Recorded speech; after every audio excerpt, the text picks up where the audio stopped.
Nazywam się Barisan. Każdy, kto wyrusza na wyprawę, ma założyć swój krzyż. Stąd już tylko parę dni drogi do Konstantynopola, a po Gottfrydzie nie było znaku. Wszystkim w wypadku jej zgonu na lądzie czy na morzu lub w boju z poganami grzechy będą odpuszczone. To dopiero początek naszej krucjaty. Moim kolejnym zadaniem będzie schwytanie Kuta, członka zakonu asasynów, którzy działają na rzecz sułtana Kilji Arslana. Dopóki jest na wolności, życie Gottfryda nie jest bezpieczne. Poszukiwania zawiodły mnie do wioski Celtii, która była właśnie rabowana przez oddział Kuta. Nie czekaliśmy i od razu zaatakowaliśmy. Konni łucznicy pod dowodzeniem mojej żony radzili sobie bardzo dobrze. Reszta oddziałów podąży za mną na tyły, aby pozbyć się jednostek zasięgowych wroga. Parę sekund później byliśmy już na tyłach wroga i robiliśmy mylonkę z innowierców. Jednostki piechoty, które się właśnie cofały, również poszły pod nasze włócznie. Na koniec została największa zaraza, czyli konni łucznicy.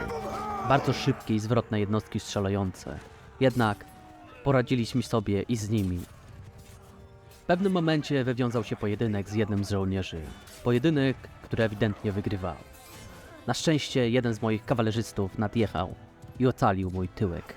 Bitwa wygrana, a Kut zaproponował mi oczywiście łapówkę, abym go wypuścił. Jednak ja miałem swoje zadania, których nie mogłem zaniedbać. Zawiozłem go czym prędzej do Ancyry i zdałem na łaskę Gottfryda. Strażnik odebrał Kuta i przekazał mi pokaźną sumę za wykonane zlecenie.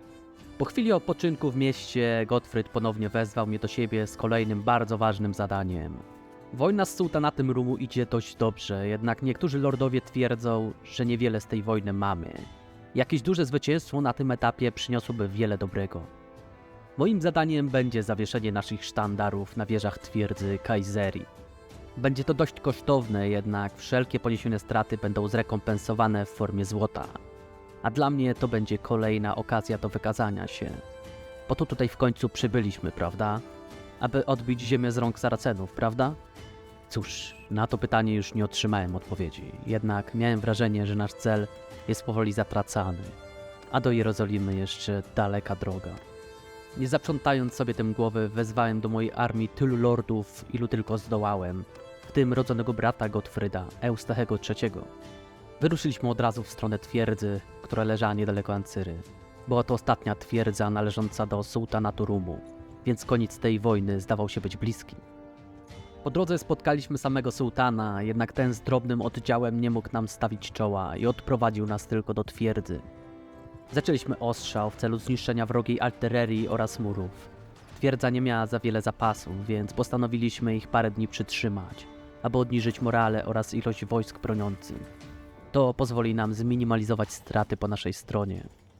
Zbudowane katapulty tym razem spisywały się o wiele lepiej niż poprzednie trebusze. Z każdym kolejnym wystrzałem morale oraz wojska broniących malały, a nieprzerwany ostrzał spadał na nich niczym grad z nieba.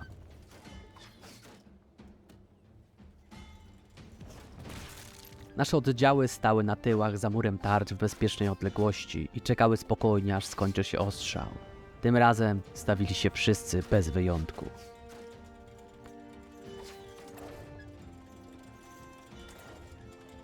W końcu po paru godzinach wszystko ucichło. Ta cisza była znakiem, że nadchodzimy. Pierwszy oddział do ataku.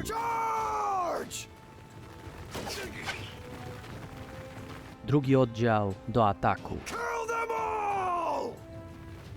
Trzeci oddział zostanie w odwodzie na tyłach. Gdy wdarliśmy się do środka, moi żołnierze mogli w końcu zasmakować w saraceńskiej krwi, zabijając, nie ponosząc przy tym żadnych konsekwencji, zgodnie z obietnicą papieża, który na czas krucjat uchylił 5. przykazanie. Tak naprawdę to byli tacy sami ludzie jak my. Jedyna różnica była taka, że urodzili się gdzie indziej i wierzyli w innego Boga niż my. Jednak ani my, ani oni nie mieliby litości dla nas, aby zabijać w imię jednego albo drugiego Boga. I tak ostatnia twierdza padła wraz z ostatnim obrońcą. A nasze sztandary załopotały nad kolejną zdobyczą w imię Boga.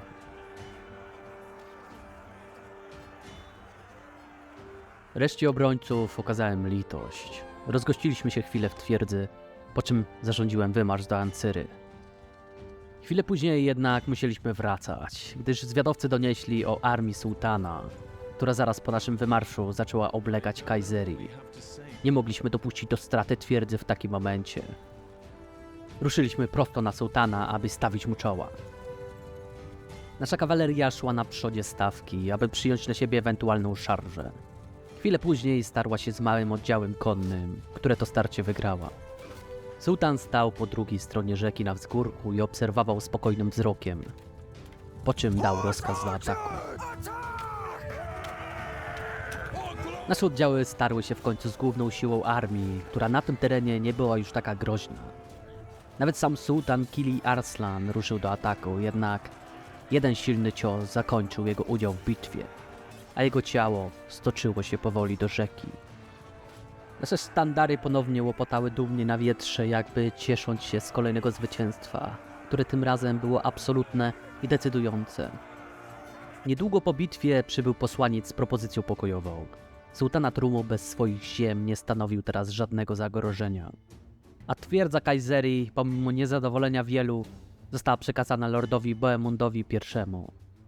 W tym momencie mieliśmy wiele możliwości wypadowych. Jednak nasze siły z każdą bitwą coraz bardziej topniały i potrzebowaliśmy sojuszników. Aktualnie żadne z królestw nie było chętne do pomocy, a stosunki z Bizancjum dodatkowo się znacznie pogorszyły po przejęciu przez nas Ancyry i Kayseri, które zgodnie z umową miały wylądować u cesarza Aleksego. Powróciłem z armią do Ancyry, aby zdać raport Gottfriedowi i porozmawiać z nim. Ten miał dla mnie kolejne zadanie, tym razem niezwiązane z wojaczką. Mam odwiedzić jego posiadłości pod Ancyrą i zebrać zaległe podatki, które będą przekazane na dalszą ekspansję. Do tego zadania armia mi już nie będzie potrzebna. Podróż do pierwszej wsi przerwała mi informacja o narodzinach mojego dziecka. Co prawda, było to już moje trzecie, jednak tym razem był to chłopiec, któremu nadałem imię Belian. Powróciłem szybko do Ancyry, aby zostawić w twierdzy moją żonę wraz z noworodkiem, aby byli bezpieczni. A sam ruszyłem pobrać podatki. W pierwszej wiosce postanowiłem tymczasowo zwolnić najuboższe gospodarstwa. I tak nie mieli prawie nic. W wiosce Celik, na którą ostatnio napadł Kut, oznajmiłem, że zapłacili już dostatecznie dużo. Powróciłem do Ancyry, przekazać podatki do skarbca. W sali lordów czekał już na mnie Gottfried. Postanowił, że zorganizuje turniej rycerski i ma podejrzenia, że jeden z zawodników może okazać się szpiegiem, a moim zadaniem będzie odnalezienie go i zakończenie jego kariery. I szczerze nie wiem, co to zadanie ma wspólnego z walką o Ziemię Świętą, jednak może byłem po prostu zbyt płytki, aby dostrzec głębie.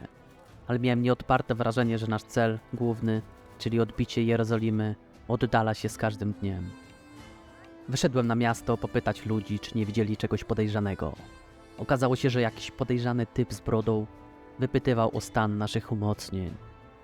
Korzystając z okazji, postanowiłem przystrzec trochę brodę miejscowego balwierza i wspomóc lokalny biznes.